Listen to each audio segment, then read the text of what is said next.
Hey everyone, welcome to the 519th episode of Just Shoot It, a podcast about filmmaking, screenwriting, and directing. This episode is brought to you by patron Andrew Gibbs. Thank you, Andrew. I'm Oren Kaplan. I'm Matt Enlow. Today we've got Aaron Pagniano on the show. They're an old friend. And you know Aaron from College Humor, right? Yes, that's correct. Yes. Back in the day, Aaron, and we talk about it a little bit, but Aaron was oftentimes one of the only additional crew members outside of a DP and maybe an art person. You know, basically had your department heads, and Aaron was there to kind of do all of the other pieces of work, which turns out to be great life experience for a person who has been making micro-budget horror movies ever since, basically. So we had Aaron on to talk about the new feature, It Needs Eyes, but I think we use that sort of as the shell for talking about micro-budget filmmaking and the nature of horror and interesting distribution tactics. They're taking this movie on the road. They're touring the country with it. So, you know, if you're interested in those topics, this is going to be a really interesting, fun conversation. You know, if you're more interested in talking about treatments and pitch decks and commercial life. Huge budgets. Yeah. Giant budgets, just like major broadcast campaigns. I do think what was interesting about what Aaron was brought to us was kind of just the methods of how to, you know, make good movies for small budgets, how to cash in favors, how to build networks so that you have people to cash in favors through with, and then how to, write to your resources and those things. So I think it's definitely useful, especially if you're like a Matt Enlow and you're like, F these commercials, I'm going to go make my movie. I don't care what, I have a start date. I think you could do a little bit of both, right? Like I think, and Aaron makes their money on branded content, on branded stuff, on the same way that we do. But you know, it's funny. I'm going to put you a tiny bit on blast, Oren, because I feel like this is the exact sort of topic that you shy away from, that you are not interested in, basically. And look, we've been doing this show for a long time. We've had lots of micro budget films on in the past. Aaron, I'm stoked. I wanted Aaron on because, you know, we'd known each other for a long time. I kickstarted that first feature. And I just was like, you know, what's the point of having a podcast if you can't support a homie? And Aaron's a real one, like a true pirate, like out to, you know, live that indie life. And I'm really stoked because I feel like the conversation was really fruitful. And Aaron's very transparent. So like of all of the chances that we've had over the years to talk micro budget features, I guess I'm feeling grateful that this was the one we went with. Like I said, we've had people on before for sure. Yeah. I think it's not the stock and trade of this show, more or less. Right? Yeah, I guess I think it's awesome. I think it's cool. I think there was like maybe a 5-year span of this podcast, like 2016 to 2021 or something, where I was like, hey, if I had $30,000, instead of trying to make a feature, I would make a proof of concept with that. I'd make a short, because I've never really heard of a $30,000 feature except for maybe like Paranormal Activity and the first feature that I invested in, the Hamiltons, that had made its money back, you know? Sure. So if you're not doing it to make your money back, then for me, it's like I'm doing it to get my voice out into the world, get meetings, get representation, make something really cool and get people excited about it. And I felt like I could do that easier with $30,000 and a short form video. Yeah, $30,000 on a 10-minute short is very different than $30,000 on a 90-minute feature, for sure. Yeah, like you can make a really great 10-minute short for 30 grand, but you can also make a great feature. And just, Aaron works on much bigger budget things too. Aaron's, written and produced things in the six figures as well. But maybe I'm harping on the smaller movies because they're the ones that Aaron seemed like the most excited about. Yeah. Personally connected to. Yes. And also, I think just as an advocate for the ways in which we can evolve the medium and change the way that you make movies, right? Like there's a little bit of a revolutionary spirit to the conversation as well, which, I like very much. Yeah. No, you're a real rebel and I'm a real mainstream lemming. You're without a cause. Yes. Or a crew. With a crew, yeah. Yeah. Anyhow, before we get to talking about Aaron, and not about Aaron, talking with Aaron, I just want to remind people I have a Patreon, and, it's something that Andrew Gibbs just signed up for. Nick Lane, Brian Hoff, These are the people, these are the real rebels. They are investing in something that will not give them their money back, but it will return in other ways. They are true patrons in the yes. truest sense. Patreon.com/justshootapod is where you can throw us a buck or two, support the show, keep it going. If you found any value in conversations like this or any of the other ones, also our numbers are a little low, so it would be really awesome if we were breaking even on the show again. So throw us a buck. Our Patreon income officially is lower than my cholesterol numbers now, and it's a bad sign. Yeah, and I'd rather people spend more money than Oren eat a bunch of hot dogs just to kind of get those numbers adjusted. Yeah, good point. We just got a text while we were recording from producer Tyler, who was like, "Hey, what's the deal with this pilot you guys recorded?" So we got to get on editing that. The one where we review commercials. Mm-hmm. And you didn't like my title. Wait, what was the title? Commercial directors watch commercials. When did you? I missed that. That's pretty good. Yeah, commercial directors. I said it while we were recording, and you just kept ignoring it. Anyhow, it's a force of habit.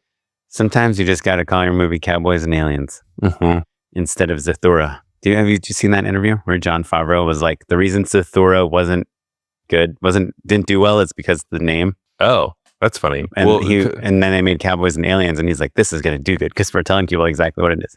I don't think it did that well either. It didn't. And also that was, Cowboys and Aliens was like an instance where they licensed basically a picture that went viral. Oh, really? Was it not a graphic novel or something? No, I think it was like literally a poster. Really? Anyway, I could be wrong. Don't at me. Okay, let's talk to Aaron. Aaron, you've always had vampire vibes. Yeah. No, I loved horror. I don't think I've seen you not wearing black. Like, I think that's literally true. Steve Jobs true. also had that, but sure. Yeah, black or blood red sad, Yeah, exactly. Yeah. Well, no, yeah, I was attracted to it because I liked it, but I think that more than anything, horror people were just my people. Yeah, like the people who are really passionate about horror movies and making horror movies, and like those sets were often the most fun. Like I can't think of an experience, anything on any other genre that's like being on a horror movie and it's blood time. The whole crew just gets hyped. We're going to dump some buckets of blood on people. Yeah, totally. Everyone's hyped. So I wrote a horror movie. I had no method of paying. I was incredibly broke. And so I had a friend who had recently done a Kickstarter for a short film. And I thought, heck, if I can raise some money for a short film, I'll just put it toward a feature and we'll just make a cheaper feature instead. And so we did a Kickstarter, raised money that way, immediately went into production. It was crazy. How much did you raise? We were $60,000. Okay, on that's Kickstarter. pretty good. What year is this? This was 2015. Okay, no, so that's like $150,000. Yeah, truly though, right? Yeah. Also like you guys, I imagine you didn't have to pay for a ton of gear because you guys have been kind of getting buying that stuff up as you were going. Yeah. Totally. We weren't really buying stuff up. It was like just making friends and having people to call on, people that would loan us things or, just finding out how to get access to that stuff. So we raised $60,000. The fun thing about Kickstarter is $10,000 of that immediately goes to fees. So really we had $50,000 from the actual. Really? It's that high? It's like 18% or something? So yeah, Kickstarter took like 10 or more. There's credit card fees. There's like credit card drop-offs, right? Because people don't get charged till the end. And like a not insignificant amount of people's credit cards don't work anymore by the time they get charged. And then fulfilling rewards, right? If you promise to ship anybody anything or print anything, you start looking at a lot. Especially we'd had like a pretty good success with a lot of people. I know a lot of people that got a smaller amount of large donations. We got very few large donations, but we got like 800 of them. And so that's 800 Bernie Sanders postage stamps, right? Yeah, exactly. That's a lot of stamps. So we raised that money, and then in terms of gear and stuff like that, we got a Panavision New Filmmakers grant.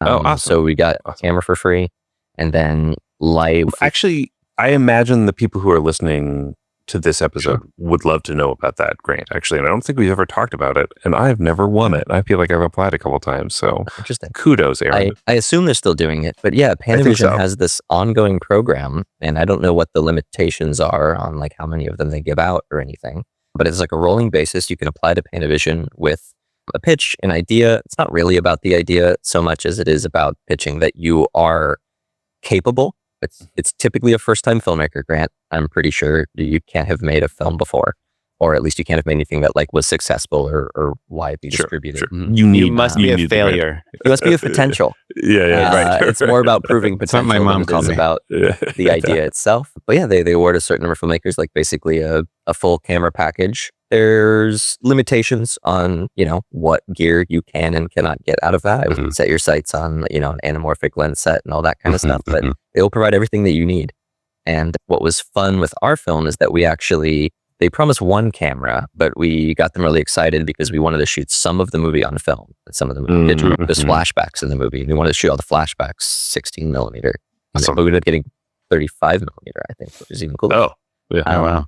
So yeah, we shot the flashbacks 35 millimeter. So they gave us a 35 millimeter camera. Fun fact, how did I afford the film? I didn't. I day played on Batman versus Superman. Awesome. And as an actor? No, as a camera assistant. Oh. And then the loader sent me home with a box of film. Are you a union AC also? I was not, but they were doing pickups, and I think that like they for had VFX or something. Exactly. Yes, they're doing like VFX pickups basically out in LA because they shot the movie in Detroit and Chicago and stuff. So it was LA unit VFX pickups, basically super chill day. We didn't have to do much of anything, but I think they'd hit their like union quotas or like whatever number they hit, so they could bring on non-union people. And so a friend just got me on as a non-union. I think the VFX houses too, if the production is kind of under their name, sometimes they can get away with different things. I know. I think it's tricky. I know that like Lawson Deming, who was on the show years ago and owns a VFX company, he joined the union so that he didn't have to worry about like shooting VFX plates and stuff like that, actually. So That's maybe it's the other way. Yeah. I think technically I was a camera intern. Sure. I think on the call sheet it was film stealer. Yeah. But so I got a big pile of 35 millimeter film. And then I already had that. And so when we were deciding on the movie, I was like, well, I have like you're like, my fridge is stuck. I think we can shoot all the flashbacks on this. And my DP, Idan Menon, who shot that movie, was also extremely hyped. Idan was your DP? Yeah. So he shot my first movie. He's been on the podcast. Oh, did he? I didn't know he did an episode. Yeah. I'll have to go back. Yeah. For Lost on a Mountain in Maine. Right. Makes sense. Yes. Yeah.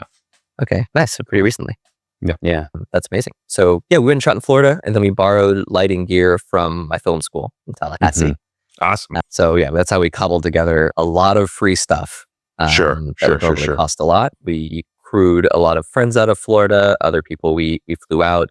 Something I was like really changed my life as a filmmaker. I think during the entire Kickstarter and first feature process was not being afraid to ask other people for favors.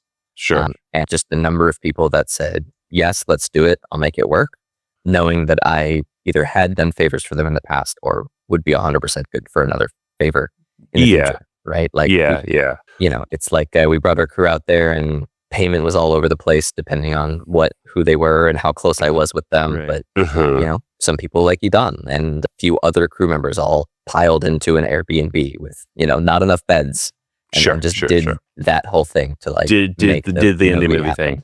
Yeah, exactly. That's awesome. I think though also it's interesting because you had been working for a few years, right? Like I think that oftentimes there's that like little golden era after school where maybe people have a little bit of money, maybe they got some graduation money or like student loans haven't kicked in, or maybe they had some savings that, there's a kind of like this sweet spot where people aren't freaked out cash wise yet, but also don't have jobs. And I've seen features get made during that time where like payment is a little, sometimes it's a stipend, sometimes it's just volunteer because you need the credit or whatever. But what's interesting to me about it is that like this was a few years after that period of time for all of you. But this is about going 3+ years into us working in LA. You had been, stockpiling favors that entire time. You know what I mean? Like the way that I was alluding to, like, oh, you were a Swiss Army knife for that set. I always got the impression that you were doing that nonstop, and you weren't making a ton of money at College Humor. I imagine. I don't know. None of us were, right? So, like in a sense, you were doing favors for the people you were going to ask to say shoot your film already for 3 or 4 years. So I think that's important for people to understand. It's like everyone was working, everyone was busy, but because you had been there for them, and also it still is an opportunity, I think that's kind of a perfect storm. Yeah, exactly. The other thing that like in that era, because I had done a web series, which is how I ended up getting to work for College Humor. We used to have this philosophy of like, if you can't pay them what they're worth, whether that's free or just a low rate or whatever, offering them the opportunity to upgrade their skills, like give themselves a better credit in some way, I think was always a huge incentive. And because this is the first feature in your friend group, it makes all the difference, right? Like whether Idam had shot a couple features already or not, I don't know. Like DPs tend to get to shoot faster than us, but like it's still meaningful. No, regardless, that could break you. You're 100% correct. I think it was a perfect storm. I am so glad that I built up the favors to do it. I'm also glad that I got to be on as many sets as I was on before I did it as well. I had worked on a ton of indie features at that point, probably like at least 10. I had been on some real shit shows. And that was incredibly helpful, like low budget shit shows too. So it was incredibly where you're like, hey, I should have a bed, you guys. We're all in an Airbnb together, right? And so I was able to. I was extremely, I think, aware of way things could go wrong, things that I saw other people do that I liked, but also I was crewing all those things, and so I was very empathetic to what I was asking. And this has been a staple of my entire career as a producer and as a director, is being incredibly aware, having been crew for many years. I went back to crewing after the feature too, for a few years, like what I can ask of my crew, what's reasonable, what I can anticipate a lot more of their needs. And by simply getting ahead of some of those things that I see so many other productions fail to get ahead of, I can kind of instantly prove that I'm trustworthy to people who might otherwise want to say no to a low budget horror movie. Yeah. Do you think, I'm curious about, your relationship to crew and stuff. Something that I learned like very early on, actually before I was even in film, when I was in college, I was an extra and I was on a TV show, and I remember talking to like the camera department, just like between takes. And I mentioned something about the script because I had like read it somewhere, there was a copy of it and I read it. And I mentioned something about some other scene and they were like, oh, we didn't read the script. We have like no clue what you're talking about. Like, do you think like when you're working on an indie film like that it's important that like the first AC has like read the script, or, like where do you fall on that? Because I think as someone that's crewed on a lot of things, sometimes they're like, I'm day playing on this thing. I'm not gonna. It really depends. I totally understand why people don't. I was a weirdo. I read the script for every single thing I ever worked on in any capacity. If I got the script that more than a night before we were there, I would read it. Feature, short, commercial, everything. And I found that helped me. I obviously had greater aspirations and ulterior motives, and like I was getting something else out of that. But even as a crew member, if I'm lighting something, I think it helped me a lot. Be that Swiss Army knife and be so therefore, because I had a better understanding of the context of everything and being able to anticipate. Yeah. Right. So you kind of do have high standards for the crew, even though you empathize with them. Yeah, I do have high standards for that reason. And similarly, like, I mean, not to be callous or anything, but like long hours are the name of the game. Like that is what we do. Yeah. Obviously, there's excessive points if you're not breaking for lunch, if you're not paying overtime, like if you're, doing too much overtime, all of that, like obviously can be egregious. But the number of times I would be on set with other people and maybe other members of my team, other crew members and stuff are just like, this is ridiculous. We have to do another take. What are we doing? So it was just like, we'll do as many, we're paid to be here for 12 hours. We'll do as many takes as they want for 12 hours. And then we go home. Yeah, we're trying to make it good, Yeah. Have you guys been on, I actually don't know, Matt, how many, obviously you produced an indie film and stuff, but I don't know if you did much crewing. I crewed on probably also like at least 10 indie features. I really failed up. I was a bad crew member. Oh, and not only was I a bad crew member, but I was trying my hardest, which is the most embarrassing. Like I was just like sprinting, but in the wrong direction. Right. Can someone go get Matt? Like I was that energy. So pretty quickly I realized, I just need to be boss here. I have to write and direct, otherwise this isn't going to work for me. You know what I mean? Yeah. Because what I was going to ask is that, like Aaron, you mentioned being on a lot of shit shows, coming up. like everyone's been on that set where they're like, yeah, if this director maybe would have prepped a little bit, we wouldn't be here till like 15 hours in. They wouldn't do like 17 different versions of the scene. They wouldn't we wouldn't just all be standing around waiting while they figure out what the shot is. Right. And so there is like some control, that the director has over the hours of the day, right? Yeah, 100%. Yeah. Of course. There are obviously exceptions, but I'm referring to times when I thought it was completely reasonable that the director, the light was better over there. And so we wanted to shoot over there instead. So we're going to do that. Yeah. Right. And then camera's like, oh my God, I got to move the dolly. And it's like, you sound like a real tyrant, Aaron.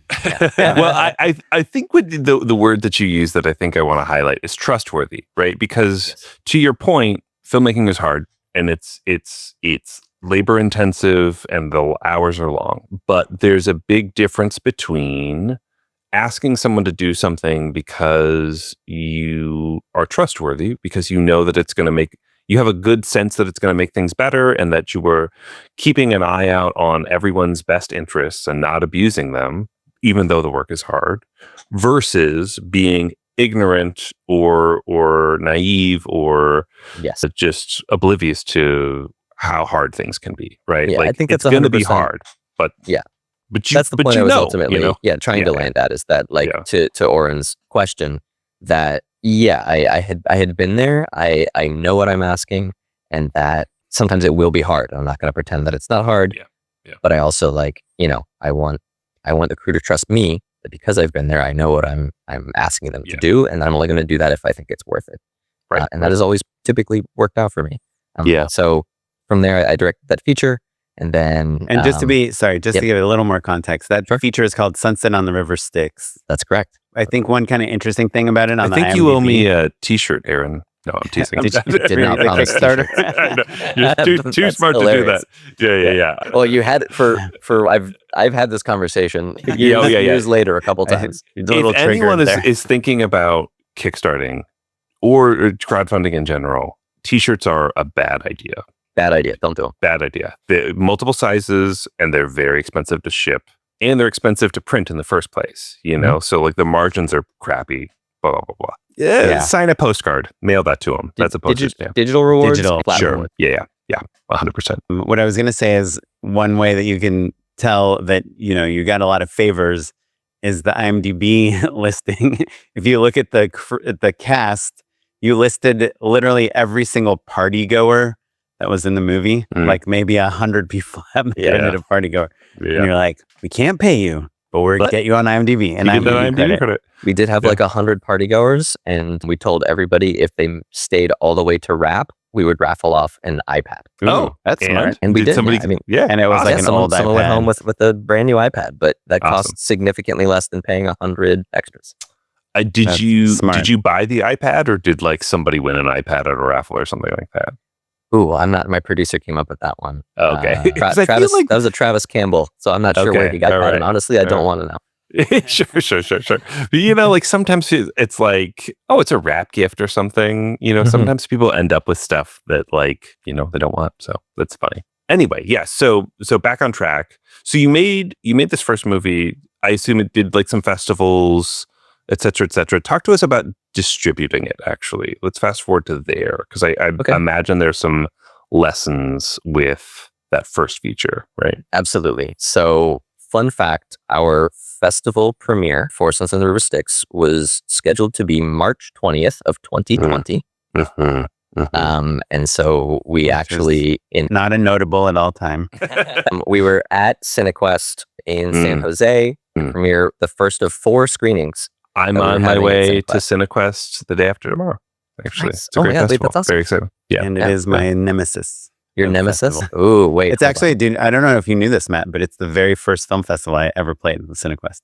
I think we've talked about CineQuest a decent amount. So, like, I feel like when I lived in San Francisco, when I was still an engineer, I made a short, and that's where it premiered. But the reason they're our nemesis, Aaron, is because we've gotten onto their like PR list somehow. And we just get endless emails. I mean, we've gotten 30 emails today of people saying, can you mention my film on your podcast? Oh my God. What? No. Yeah. I have Aaron Pagniano. Yeah. Amazing. So we were set for FilmQuest. COVID hit. Literally, we were at CineQuest. Whole cast came out. crew was there. My mom came out from Florida and they shut down the festival.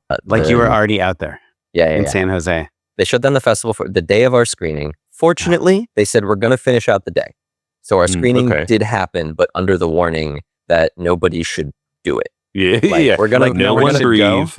Yeah, no one go, but we're going to finish the screening. So that, they're like, as long as you wipe down your seat with an antibacterial pad, you'll be fine. I don't think we were even to that. We were just like, everyone stay home and like flatten the curve. Right. It was like that era. Yeah. It was that. Exactly. So people did come out. I mean, we had a great first screening, to be honest. Awesome. But it was under this like crazy situation. And it's like, risk your life. Come to our screening. Yeah. A very weird time. But so I went there. We tried the digital festival thing, right? Because then a lot of festivals started launching their digital festivals. None of them knew how to do it yet. We found that it was fairly valueless to play any of these digital festivals. Got nothing out of it. And so we just went to, and I say we, I'm talking about myself and my producer, Travis, who's like my producing partner in most things. So we sent that out we started just hitting up distro companies. Anyone we'd met, we cold emailed places, some places cold emailed us. And we ended up, we took a lot of meetings, mostly abysmal, mostly bad offers. In what ways were they bad? In what ways were they disappointing? So in ways that have only gotten worse, which is that there's a lot of predatory sales agents and distribution companies out there that their whole model today, you're saying? Still today. And I would say it's worse now than it was then because this ended up working out for them. But there's a lot of ones that basically scoop up these like little indie films. They pay $0, right? There's no upfront money. They simply accept the rights to your film, and then they add it to a giant catalog of films that they then just try and shop around to whatever platform. Yeah. And when you say a giant catalog, you mean like hundreds, thousands of titles, right? Anywhere from 20 to 1,000. Yeah, where it's like there's actually no, at the time, right? Because we're talking, this was 2020, 2021, where we're having all these meetings and stuff. We were still on what seemed like the upswing of the streaming things, more and more, especially in COVID. Everyone's staying home. People are watching movies. More and more like new platforms. The Netflix will greenlight anything era. But I'm saying even more new platforms that you probably never heard of and has since died. Totally. So there's a lot of those that are just, they want a catalog. They want to launch with 1,000 movies, but they have no money to pay for those movies. And so they just promise ad revenue. There's all these distribution companies that sort of jump in to do that. So that was most of the meetings that we took. And I had been cautioned, fortunately, I had asked a lot of filmmakers who were more further along in their career for a lot of advice during these things. After every meeting, there was a couple different people that I would call to talk about it that had done that before. And a lot of stay away, a lot of don't do it, don't sign it, because basically there will never be any sort of ad or like nothing will ever advertise your movie. Right. Sure. You will just exist in the off chance that somebody clicks on something related. You're hoping the algorithm surfaces your film. Algorithmic. Yeah. But I think what Aaron's getting at something even worse than no marketing. It's no marketing and also not surfaced on these platforms. Like think about your. It's not like hey, premiering this week on iTunes. It'll never be recommended. You might also like. Yeah. Right. These would only be you'd have to search for them directly, or they'd be on you're banking on the algorithm to put them on you watched X other vampire movie. Here's other movies you might like. Right. So if you were the type of person who really drills down into like fun, low budget vampire movies on that platform, then maybe you get there. Right. But like, even if that platform licenses some better known vampire movies, the likelihood that them going from Interview with a Vampire to Blade to you, it's more likely it would surface Brad Pitt and Wesley Snipes movies correct than your movie, right? Correct. It's like genre is kind of the least important of those things. So it's like the algorithm is burying your movie basically because it's trying to surface the things that it thinks people are going to want to watch the most, which is the most famous movies, basically. Yeah. Exactly. And so we didn't fully escape that, but we did sign with a better company that did at least put some effort into pushing our movie. Our movie was sold on its own, at least, right? As opposed to being part of things. So we did get some upfront money. We got an MG. It's called a money guarantee upfront from the movie. It was not high, but we went to a specific platforms as well. We weren't just on these like weird third-party, random, free to upload platforms hoping for ad revenue. So we got the best deal that we could get at the time. I definitely learned a lot from it. And did you have a sales rep there? We did not have a sales rep. No, we were doing it all ourselves. The sales reps we had talked to either didn't really have anything that we felt was like a track record that was provable, or the sales reps want money up front. Yeah, it's pretty typical. Yeah. I know when I did my first feature, we paid the sales rep a lot of money. We ended up kind of finding the distributor on our own, but it's already like you're taking off so much off the profits just from this money you paid the sales rep, which you didn't really need. A lot of them are great, and we've had a couple on this podcast. We've had, but sure. Glenn Reynolds is, I think, probably the person you're referencing, Oren, but he does charge also art. Yeah, the art guys. Oh, right. Yeah, sure. Michael and those guys. Yeah, there's a lot of people, and those people are out there, and they're great. None of them talk to us. The people that did talk to us were people who wanted to charge money and also had never had a movie. I didn't have any movies I had ever heard of or that I could find on a form that I would watch. Train. Cool. So then you got to It Needs Eyes. Is It Needs Eyes your second feature? It is my second feature, but I actually moved into produce that was 2026. We shot River Styx. It came out on streaming in 2021, and then for the past 4 years or so, I actually ended up moving into producing full time. Interesting. Yeah. Yeah. How do you feel about low budget stuff?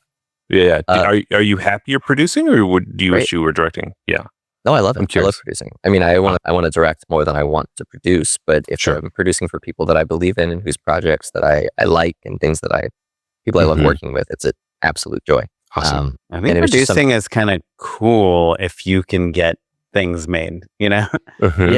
My specialty has become basically getting things made when there's not a lot of resources and not a lot of money, right? So it's like, I'm a producer, but no one's going to hire me to shoot a Hyundai commercial. I'm a producer who knows how to take, 50 grand and turn it into a whole movie. You know how to turn 1 bucket of blood into 15 with a garden hose and a little more glycerin or something. Right. Exactly. I produce and I get my hands dirty, right? And someone needs to move those lights around, and Gaffer's over there. So I got back and roll.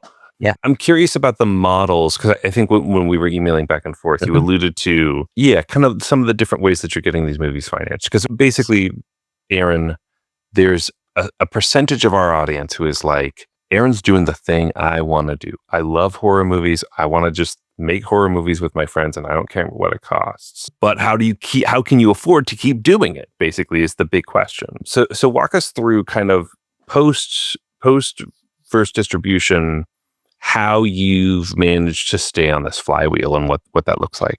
Sure. Yeah. It's one of my favorite things to talk about. And I love giving this advice. And the number one thing I tell anyone and everyone, if you want to make an indie film, don't write a script and then figure out how to make it, right? Figure, what do you already have access to? Write a script around that. And I've heard your resources. Exactly. Write to your resources. But I've heard people say similar things and then need to find an island. Right. And then somehow you still have to do something crazy. We did have a guest that found an island to shoot her indie film. Well, no, the other way around. She had an island. Yes. Okay, you're right. She had an island. Yeah. Exactly. So I say two very specific. Whenever I tell my directors that come to me who want to write a script, I do it myself when I'm writing. I make a list of cool locations I already know I can get or think I can get, and I will make that phone call before I write the script. Locations, keep the logistics small, down to the actors even, right? I'll talk to actors before I even write a script, for at least if I'm definitely going the micro budget route and not trying to get an actor to get more financing or anything. But then even down to just more crew stuff, right? Sunset of the River Styx, I wrote with an extremely strong visual push because I knew I had Edot, right? I wrote characters with, I literally wrote costumes into the movie because I had Laura Ortiz to do the costumes. Edon's wife. Exactly. Edon's wife, who's a costume designer. And so I had both of them. And so I was like, okay, that is an asset that I have. If I didn't have them, I would have not written characters that wore uniforms or elaborate vampire getups or anything. Sure. I literally would just go to Nordstrom Rack. Right. Yeah. Right. Yeah. Exactly. Yeah. I would have changed the characters to not need those things.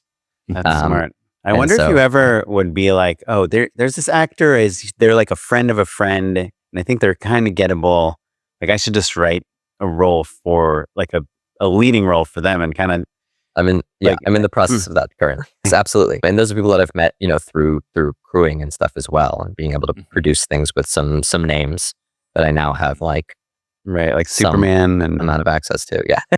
But yeah, Batman and Superman, Batman and Ben Affleck, super excited about my never budget horror. He's like, as long as it's AI, we're in. Yeah, sure. Right. But so that's and also actually, or Aaron, can you say some numbers out loud actually? Because I think that's actually helpful for people as well, right? Like where are these movies kind of living? What space are they in, right? Absolutely, and that can get me into my next point, which is where does that money come from? Which I'm happy to talk about, and I think is hard to hear or hard to get access to information sometimes. Sure. So River Styx, obviously crowdfunded for $50,000. We ended up paying a lot. I put a lot more money into it over the next few years, right? Shot in 2016, came out in 2021. My producer and I were working gigs and putting money into a bank account, out of we were fucking putting into a savings account basically. Instead of buying a house, you're making a movie, right? Exactly. Yeah. So we were putting all that in the post. We're like, okay, we need an editor. We're gonna put money into a bank account so we can afford an editor. Hire the editor. Great. Put money into save up again so we can hire a sound designer. Pay that out. Save up money again for our VFX. Pay a VFX artist. Because these were favors I didn't have, right? That's fascinating, right? It's like because you're living in the production world. I didn't know any post people. You didn't know any post people, and also the challenge of production is like you can't just like you're dead tired, right? You just work 12 hours. It's not like you could go edit it yourself, and you also haven't been practicing editing the way that you've been practicing every other aspect of the craft. That's really interesting. I think the advice I give most people, if you can edit your own movie, you should. I happen to be friends with Michael Felker, and I thought he was just so much better of an editor than I was, that he was willing to do like crazy stuff for low numbers for me, but I wanted to buy his time. I didn't want him to be editing it slowly over the course of 2 years between gigs. And so I went to Michael and I was like, I want to buy a whole month of your time and actually just be able to sit in the edit booth with you, and I will make that happen, whatever that number is. Awesome. Of course, that number was much lower than it should have been. But yeah, so that's River Styx, and then beyond that, everything else I've produced has been for indie movies. Everything has been between. Oh, there's one for way lower. I did one for about $14,000, but then all the way up to about $100,000. So everything's lived in that space. I've produced bigger. I was doing some event producing for a while that had much bigger budgets than that, which is always hilarious to me. We blow 3 times the highest budget I've ever had in one day. I could have made a movie 3 times for the amount of money we spent on a day. Yeah, for sure. But for features, it's all in that sort of micro budget, sub $100,000 range that I've been existing and living in, which requires leveraging the resources you already have. And any director I've ever worked with that has not come to the table with those resources, I can't provide them because I often bring those resources. So I've crewed entire movies for friends with people that I had. But if there's a resource you don't have, your budget blows up immediately. Oh, there's a dance sequence. I don't know a dancer or a choreographer. They don't either.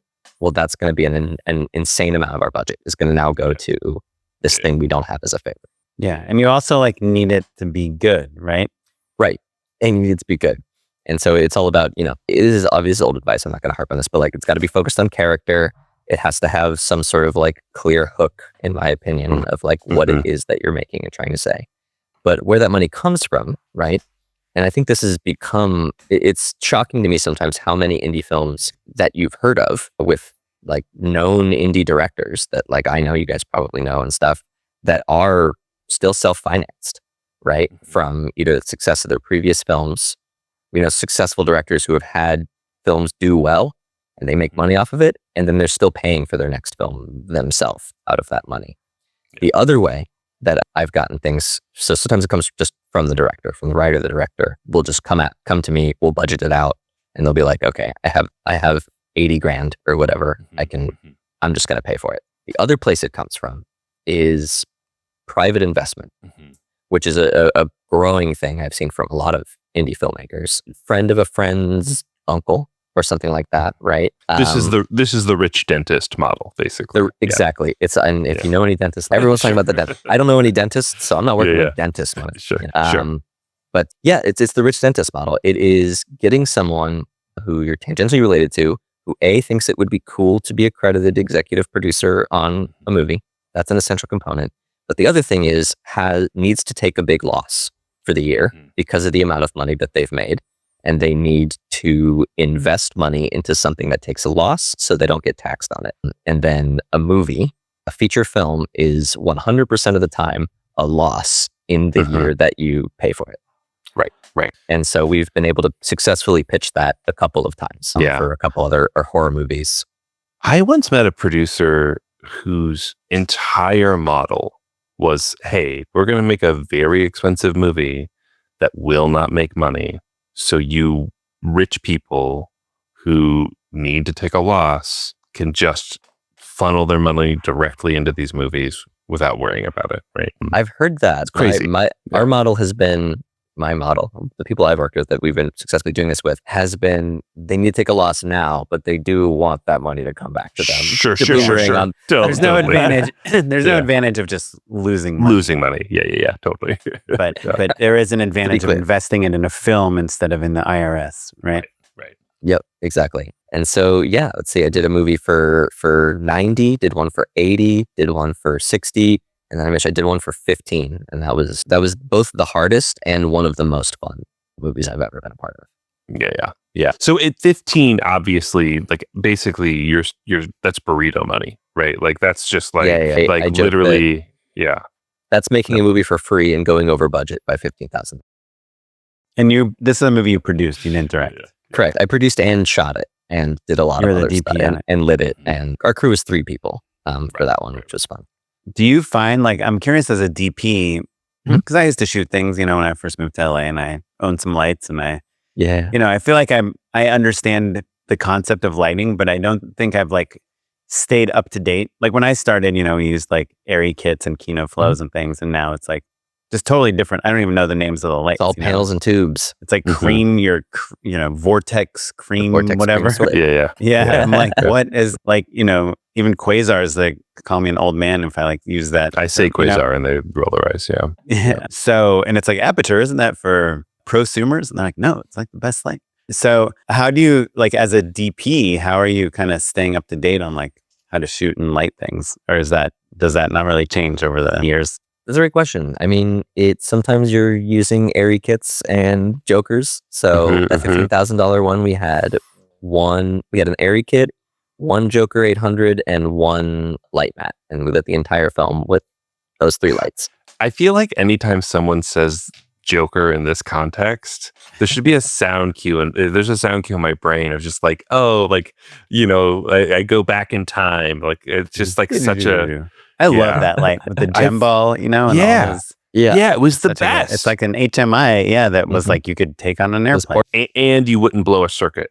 You could plug it into house power. It was the only light, but that's all you needed. Yeah, exactly. Yeah, I mean nowadays with I've talked about this way too much, but Train Dreams, which was shot like almost completely with natural light, and I did VFX on a commercial that Mike Mills directed and Greg Fraser shot.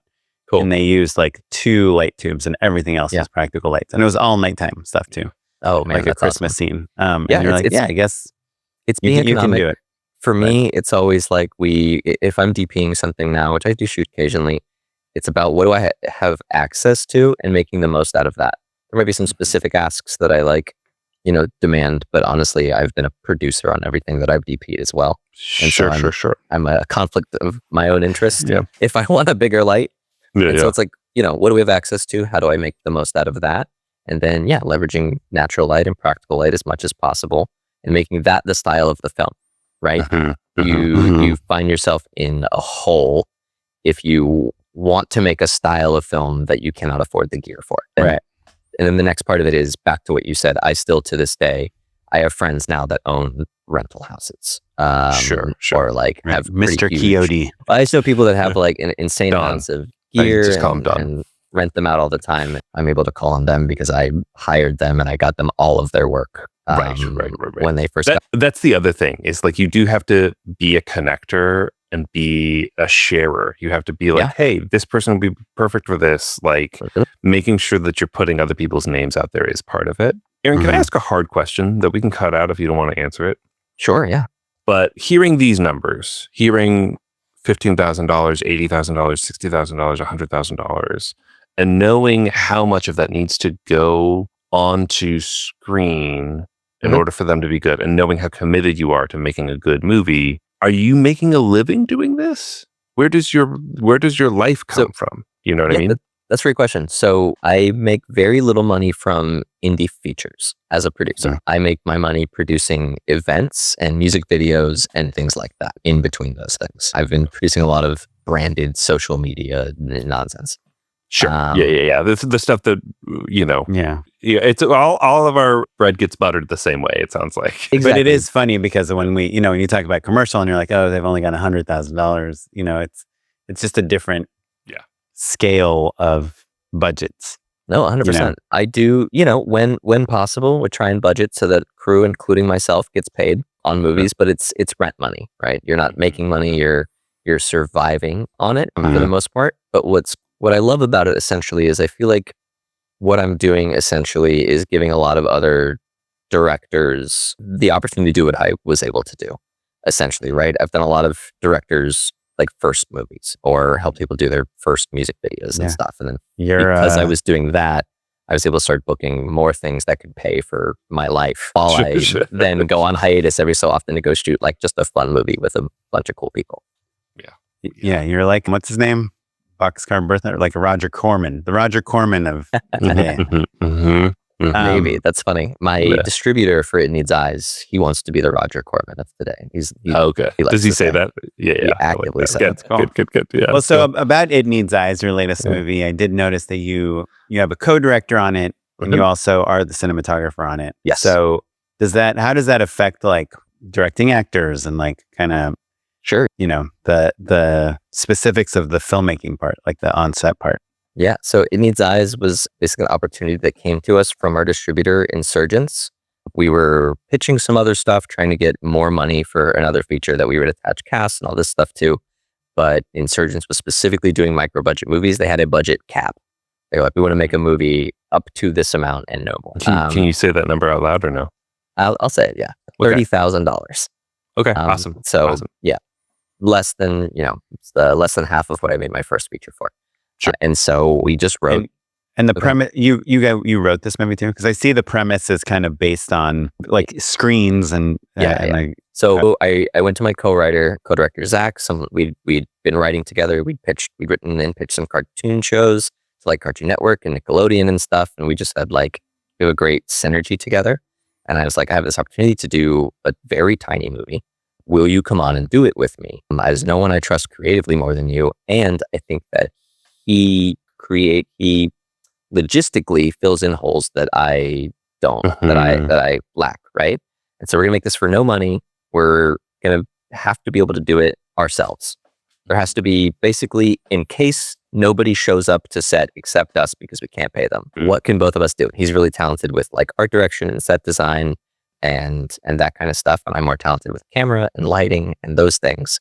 And so we kind of like fit together very perfectly. We wrote the movie together. We wrote it to be tiny. In premise, I've been told many times, hopefully, that it doesn't feel tiny. But it is essentially, it's a movie about a teen girl on her phone for 90 minutes. Obviously, we leave that, we do other things, but that carries the film is that it's mostly a one location situation with a girl interacting with the world through her computer. And do you have to, what's the company that does the Timur, we had the editors. Baslev is, I can never remember how to say it right. Basilev's, but but Timur Burkov, screen movies are. What was the movie? Snatched or he did Searching, Missing, and also Mercy is a Basilev's show. Screen Life movies. Yes, Screen Life, where a lot of the content is made in post. I like those movies, you guys. They're really good. We actually specifically didn't do that. There's not a lot of interesting. There's not a lot of there's not a lot of story that's being told on the screens.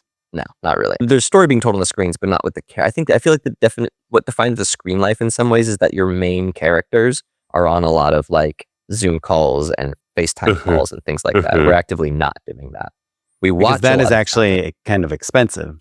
That's like point it of view. leans into a more found footagey element. We didn't do that. Ours is a lot more traditionally shot cinema, but we're watching somebody watch a lot of things. Right. And then because you're a mission DP, camera. you can't let go. You can't let go of shallow depth of field and cool lenses and Lights dolly and moves. stuff. Yeah, exactly. So, but yeah, where's it going? Oh, sorry. Yeah. So I wrote with Zach. We directed it together, but we were able to basically show up to set, divide and conquer different tasks so that we could trust each other to go get done, reconvene. We had talked so extensively with each other and with the cast ahead of time, like both of us before we had stuff in our hands to be able to try and, convey what we wanted to be happening on set. And then, we came up with some hand signals on set to give each other if we, wanted to say something to each other without saying it out loud in front of the actors. Oh, okay. To make sure that there wasn't ever a conflict where somebody was like, "Oh, we're What's an good, we're moving example? on," Yeah. or "No, we need another." And we didn't want to argue in front of the cast. What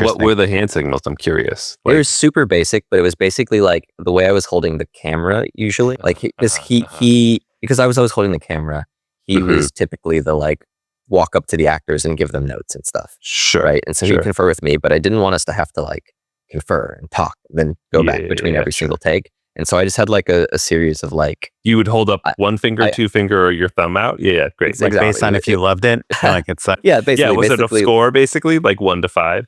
It was not. Yeah. No, that would have made sense. But it was more specific, like we need another... It was like thumb was technically a thumbs up, but it wasn't obvious. Sure. So I'm like, so like thumb is we're good to go. Let's move on. 1 is I need another, and 2 is I need another, and I need to talk to you about it. Oh, interesting. I love that. I would just give directions and stuff too. It wasn't like I was like a silent partner. Right. But if there was something we needed to like talk about, there's something so novel about this hand code though. I'm curious. Did it just evolve? It's blown. I can never use it again. Now it's out here on the public. Sure. This is a very popular podcast. But did you guys like sidebar be like, hey, if I do this, it means this, or like did it just kind of happen? Okay, awesome. I had co-directed once before on a short film, and I didn't have communication worked out. And I love her to death. She was great. No complaints about her as a person. The communication was a disaster, I felt, in a lot of ways. And so I realized I needed to get ahead of that this time. Awesome. I love that. Co-directing is, but I think we've also all been on sets where there's co-directors and it's like, ready and, action, and someone says their line and cut. And then it's like 20 minutes of like, just whispering behind the monitor. Yep. We didn't want to do any of that. Wanted to feel like we were moving and grooving. Yeah. So that's awesome. Can I ask, when you're making a $30,000 movie, what are you spending the money on? Similarly, you're trying to make everything for free and going over budget. Sure. We spent money on our limited amount of cast. We spent money on lodging for the cast because we had to. Where did you shoot that one? Connecticut. Oh. But we did not mean to. We were trying so hard to cast out of Connecticut in New York because New York is right there. New York City, incredible actors. But the best tapes we got were from Florida. Interesting. No way. Yeah. And so we were trying so hard to like fight about this logistically. But at the end of the day, we were like, these are the best actors that we have. And so we flew Was people it out from SAG? Florida. It was not SAG. Interesting that the best. Why do you think the best tapes were coming from Florida? I mean, New York. Were you looking at Chicago also? Hide your skepticism a little bit more. No. It's well, it's nothing about Florida. It's more about New York. It's about network. It's about us having a stronger network of people in Did you have a Florida casting director who had like stronger. We did not have a casting director now. And so we were going to friends and asking for recs, and then we did like the backstage thing, and we posted like for tapes and stuff. But yeah, the best recs came from our network, and our network was strongest, I think, in Florida, of people who had the like hidden diamonds, basically, of people who were like, this person rules, and they will say yes. Right. What's the minimum budget for an indie feature to make it SAG? Because I feel like people are making like $2,000 shorts that are SAG all the time. I think shorts are totally different. If it is a feature for profit, basically, with it may have changed. We shot before the SAG strike, so some of these rules might have changed. I know they've updated their stuff, but at the time, basically, if you're making an indie feature for profit, you cannot defer the pay. You have to pay unless there's like I thought it gets triggered on distribution, like when you acquire distribution. It does not. No. So what? But there's a minimum. It's like $100 a day or something, right? Yeah, the minimum is like it's 215 or something is SAG minimum. Oh, per day. Wow, it's gone up since I was involved in that stuff. $215 per day. But it's not the day rates that we did pay those day rates. Like SAG minimum is not the problem. It's all of the healthcare and pension. Look into SAG. If you make a $15,000 feature, you're not doing SAG. If you make a $30,000 feature with like one actor doing like a one-man show, you could probably do SAG. And you can get an incredible actor. You could do, Tom Hardy and Locke in a car. Sure. There you go. With a SAG actor for $30,000 probably. If that actor is super down for, the minimum. Being locked in a coffin or whatever. But yeah, so I wouldn't recommend anyone really go SAG for like a standard or typical movie for less than $100,000. Okay, so $100,000 is kind of like triggers. I mean, you obviously, Matt, your guys' movie was very SAG. Yeah. See you next Christmas. The bottom level for reference for SAG, the SAG's ultra low budget movie, the bottom floor of what they consider like the cap, the minimum cap is $200,000. Ultra low budget, by the way, it's up to 300 now.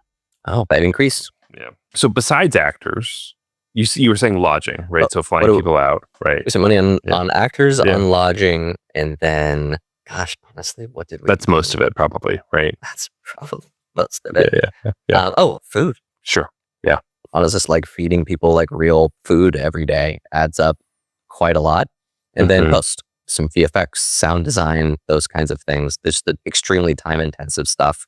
I'm a firm believer in. I'm sure they're out there. Really hard to find post people that can do something for a favor and it not drag on for a really, really, really long time, because you're not for any fault of their own. Like they cannot prioritize your movie. Right. If you have a friend editing it for free, they cannot prioritize it or sound designing it for free, right? Like edit it yourself, honestly, but get a real sound person.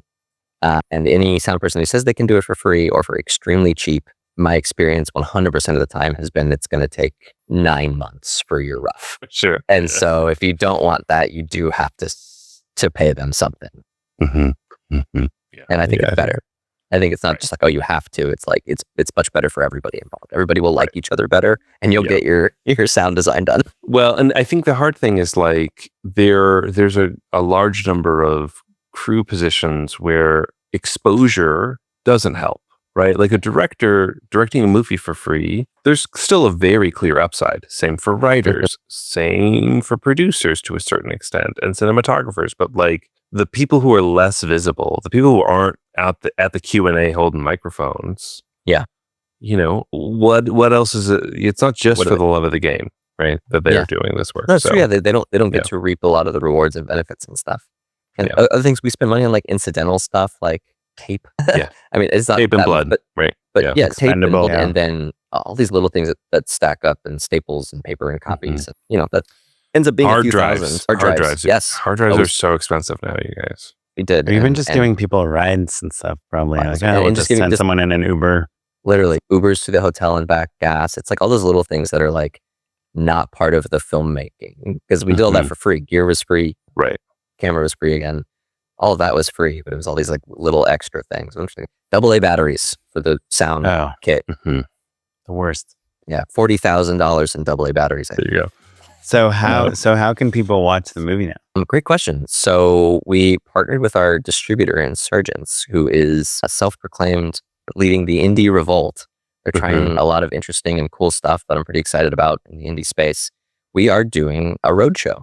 And so we are currently traveling, my co-director and I, intermittently. It's all, I'm at all of them. He's coming for some of them. And so our cast, we're traveling the country like a band in an RV, driving city to city, showing the movie. And so And how do you get people to show up? That is a great question. So far, it's been a combination of obviously activating our local networks, right? We're trying to play in major cities where we know people that we can basically grassroots political style, like politics style, be like, hey, can you get 5 friends to like come to this cool indie movie? It's a once in a lifetime. Yeah. Yep. Inviting people. We're trying to play it. We played a lot of indie theaters and stuff. And a lot of those theaters have like some built-in audiences and fan bases. And we've had people come just through the theater's advertising.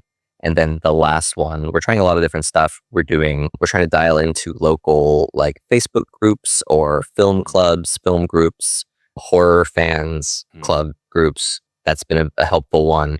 And then Instagram and Facebook ads. Yeah.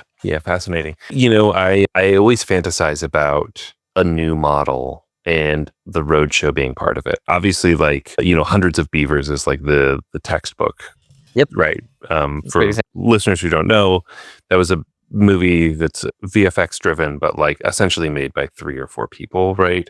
And you saw it at like a roadshow type of thing, right? No. I think I became aware of it Kelly. Kelly. Yeah, that's right. Mm. Yeah. But they did this great roadshow where, it's essentially like if Charlie Chaplin or Buster Keaton made a Looney Tunes cartoon, right? In black and white with VFX. Yeah. So it's like, it's the lead and a guy in a beaver costume doing shtick, right? So like they're throwing a party. And I guess I always loved that idea because when I was a kid, like in high school, Sacramento was just filled, like did that stuff all the time. We had this thing called the Trash Film Orgy. It was like a midnight movie screening series that changed my life. Do you know what I mean? Like, I understood amazing. Camp and like my first John Waters movie is that situation, and they're like doing a stage performance and like, a cardboard kaiju fight or, all of that stuff is, I love it so much. Or like, Oren, you must have gone to the Spike and Mike's Sick and Twisted show, right? Like the animation. Yeah. I think the festival. Yeah. There was like the touring festival of like gross animated shorts, basically, that like, people would get stoned and, that's awesome and stuff. It was so fun. Yeah. But so I romanticize the cinema roadshow for sure. Same. Yeah. We're early in our tour, so we're trying a lot of things. We're throwing a lot of spaghetti out there and seeing what sticks and what goes well and what resonates. We've done 2 shows so far. They've both been really great. So that's heartening, I would say, for the future, but we need to keep up our momentum. But a lot of what the being honest, like among filmmakers here, like a lot of the purpose of the roadshow is not the distribution. It's not the moneymaker. This is not how we're going to make the money back on. We're just not playing enough theaters. We can't play enough theaters in this model to like make money that way. Sure. You lose money on gas just getting from just getting there. Yeah. Right. So the actual money we make from the roadshow goes to just paying for the roadshow. But this is essentially a press event. This is promotional tour. This is a promotional tour because along the way we're reaching out to all of the horror mags and filmmaking publications and local press, podcasts, anyone we can sort of talk to sort of say like, this is fun, it is viable, and it is a way that someone with no marketing budget really, which is something we just simply don't have access to at our level, our budget level, right? We can't have this marketing and stuff. We're sort of doing our own marketing, but what our marketing pays for itself with the roadshow. If we can sell tickets to our marketing, essentially, then. Are you selling merch? Are there T-shirts in a suitcase in the RV? Absolutely. Yeah. There's a bin of T-shirts, posters, stickers, and a few other things coming soon. And how has you said it was heartening. Are you seeing like who's showing up? Like what's working, I guess is what I'm trying to ask. Yeah, I've been excited about just people coming from the venue being like, they were doing this weird fit, like this movie looked weird and interesting. Her poster is just like an eyeball, basically. And then the Instagram ads have been like working pretty, like it's interesting. I don't know if I've ever gone to something because of an Instagram ad specifically, but yeah, we've been getting a lot of people from Instagram. Are the ads kind of funky or are they just a trailer? Not so far. So we're trying a couple of them. The one that has done the best is just me talking to camera, being like, no one's going to go to the theater to watch an indie movie, right? I'm traveling the country, going to reverse psychology. Yeah. Like, Oren, you got to go on TikTok, buddy. That's a move for sure. Yeah, it is. Yeah, that's like Magic Mind. They'd be like, hate Magic Mind because it turns out that they're having a sale right now, and I just paid full price. Yeah, sure. It's you say something that they disagree with, so that they want to listen, or that maybe they do agree with and are afraid is true, right? No one's going to go to the theater to watch an indie movie. Right. That one did pretty well, and we brought out a decent number of people who like saw that, and then there's clips from the movie in there, and then maybe they looked it up. Sure. I'm not sure. Sure. But all horror fans, right? And I think that is an essential component. I think is that built-in fan base of people who the horror audience just like wants to see the weird stuff. They want to see the genre. And so they're coming out there like, what's this? That's awesome. Dude, it's so awesome. So is there a website to go hear about it? Like there is, figure out where absolutely. You guys are? So our full schedule, and we're dropping new dates all the time, is my production company website, which is unfortunately long, formidablefilefilms.com. Formidablefilefilms.com. Or we're also obviously posting all the dates on our TikTok and our Instagram, which is at Formidable File Films. Formidable File Films. And where have you toured already? What cities have you been to? So we've done 2 shows so far. So we've just gotten going. We started our first show. Our first show was in Gainesville, Florida. Second show, Columbus, Ohio. Oh, awesome.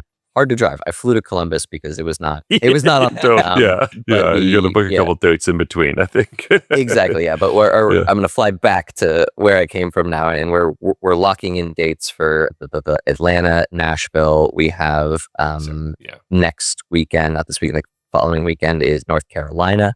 We have one coming up in South Carolina. We have dates on our website for New Jersey, New York, Massachusetts, Pennsylvania. That's so awesome. I'm so excited for you. That's I've heard of half those states. But also just like think about all of the awesome indie movie theaters you're going to get to see, right? Like so far, both of the venues have been awesome. So did you play in Columbus? Was it the Film Center or where did you play in Columbus? No, it's the Studio 35. Oh, cool. Which is like a more indie theater, but it's like a bar. I mean, it just looks like a bar, and they're like, "Oh, we got a theater here too." Awesome, dude. Awesome. So exciting, man. Well, congratulations. Do you have a few more minutes to endorse with us? Yeah, absolutely. Awesome. Unpaid endorsements. My unpaid endorsement, this one's been on my list for a long time, and this is the perfect episode to do it. But Chris Gethard was on the Vulture podcast.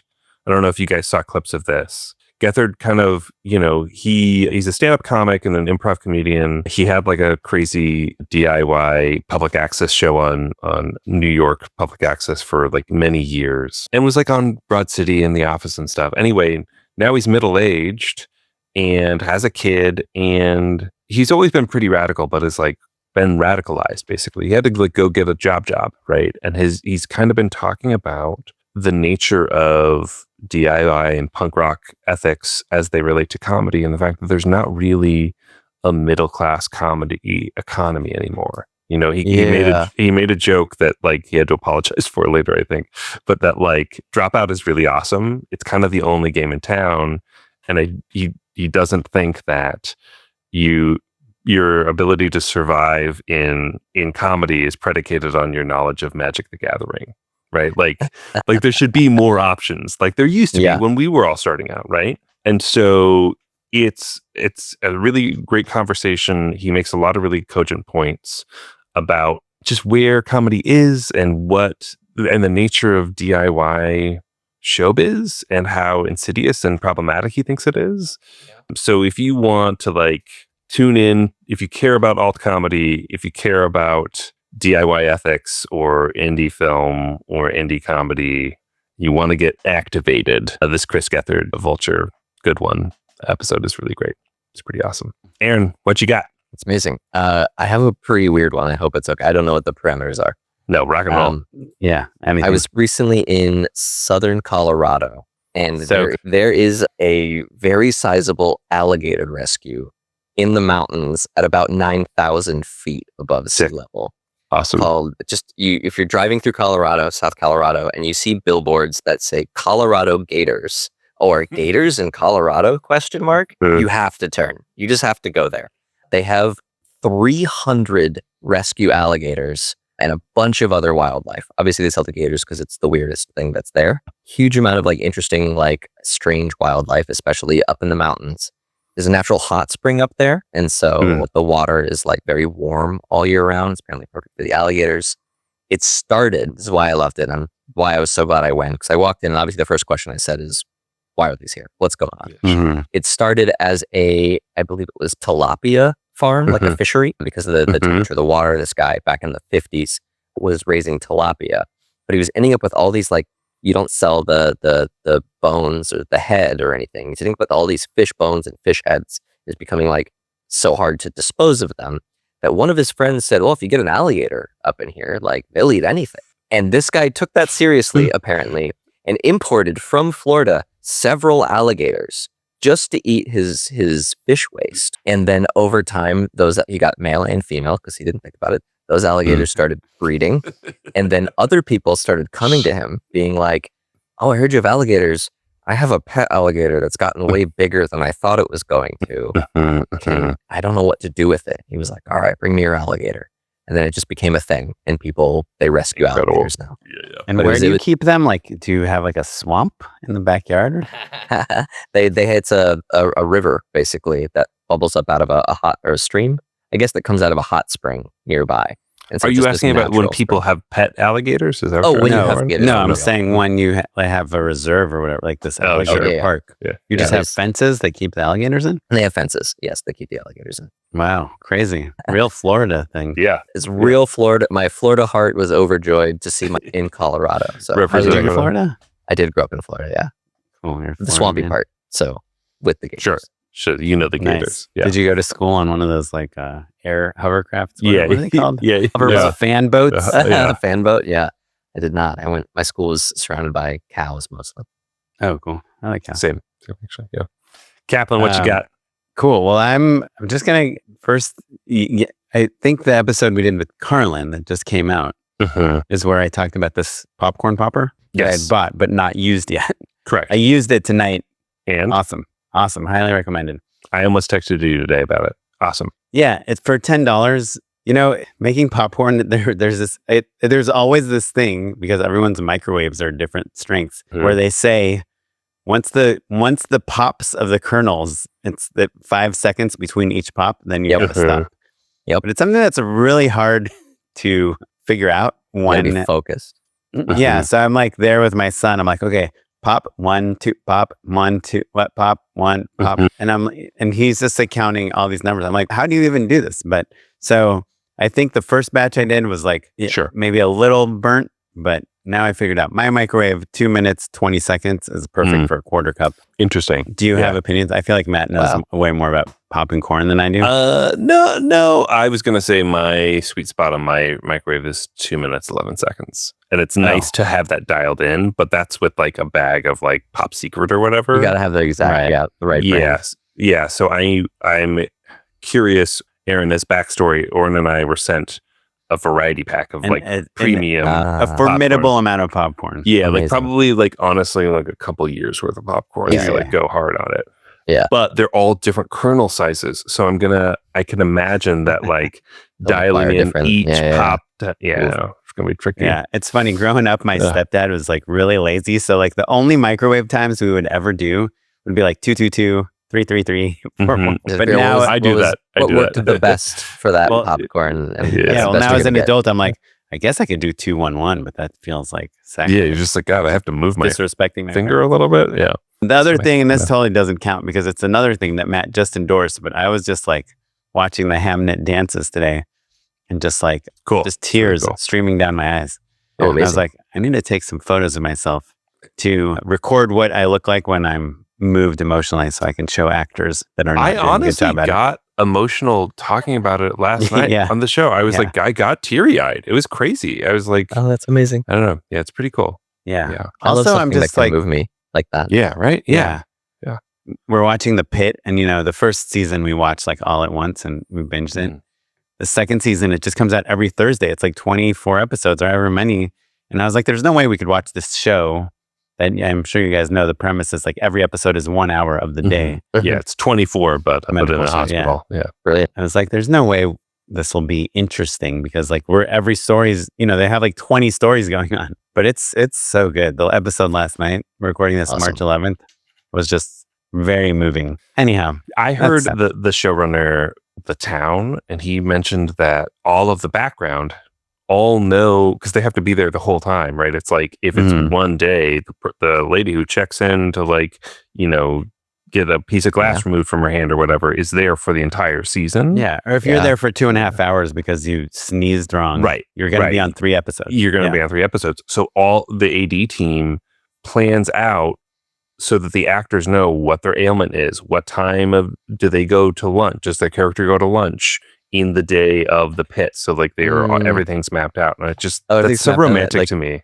Yeah, so it's like hours of the day of the pit as opposed to exactly. Yeah. They had this shot in the episode we saw last night that was just like this really wide shot, like Noah Wyle and the woman that plays the kind of head of the nurses were standing next to each other, and it was just about the chaos that's going on. They have like their computer systems go down, And it was just this very wide shot, and everyone, I mean, there must have been like 60 people in the shot, and they're all like main characters and nurses and things, and all of them are doing something, like these people are arguing about where the chart goes. This person is like trying to run over to a bleeding patient. And I was like, just sitting there wondering, like, did the writers write every single thing that is happening with every one of these characters in the script? Or are the characters, like you said, just so in tune with where exactly they are in this part of the day that you're just like, they okay, have the guys, context to understand. Yeah. It's 6:04 p.m. Just do the thing that you should be doing at this time. Yeah. And it's kind of like, it's the cast is directing themselves in this weird way. I suspect it's not in the script, but I suspect there's some intense spreadsheets tracking characters. Like, okay, this person's going to be on this shift and they've been working for X number of hours and they're worried about this storyline because it happened last episode, but it hasn't totally resolved. Yeah, that sounds fun. Yeah. I love that. And they're really, the writing is so good. The reason it won the SAG award, and all these awards is literally there'll be a character that just came in for some emergency, and within 30 seconds, you're like so invested in them and their health and their success and their and it's just amazing. It's amazing. It's like really fast, emotional, and then there'll be really funny parts. But so anyway, amazing. I don't need to tell people to watch The Pitt, but if you've been on the fence, the crazy thing is I have so many doctor friends, none of them watch it. None of them watch The Pitt. I'm like, nope. So I don't know what to do about that. That's fine. It's like I don't watch shows about Hollywood. You don't watch The Studio. You don't watch The Wonder Man. Yeah. You should. It's good. Pretty good. I'm sure it's great. Awesome. Aaron, this was great. So excited. I'm really proud of you, dude. Like, you're doing it. It's really, it's really, really cool. It's awesome. It's so inspiring. I think people are going to love the show. One more time, where can people check out the movie? Absolutely. The movie's called It Needs Eyes. If you Google it, it'll probably come up. But formidableFileFilms.com or on socials at Formidable File Films. Yeah. And for what it's worth, I found it by Googling your name, Oren Pagniano with a G. You can also Google, Oren Pagniano. There you go. Where the G goes. Well, we're constantly adding dates. We're doing all the major cities that we can possibly fit into our tour. Awesome. Well, if you have any thoughts on indie filmmaking, on distribution, on road shows, on The Pitt, email us, justshootitpod@gmail.com, or DM us on Instagram, mainly is the best place, @justshootitpod. Even though I heard Rachel Sennett on The Town say that she's like bored with Instagram. It's falling flat for her. So maybe we're old people now freezing Instagram. I thought Facebook was for old people, but I guess anyhow. Long enough timeline. Yeah, sure. Follow me on Instagram. I'm @Kaplan. And I'm @Mr. Madanlo across all social media, including Instagram and Letterboxd, as I imagine. This episode was edited by Kevin O. Yang. Our social media is done by Lily Bouvier, and Tyler Small is our producer. And you're listening to music provided by the Free Music Archive and the artist, Jazar. Thanks, everyone. Bye. Bye.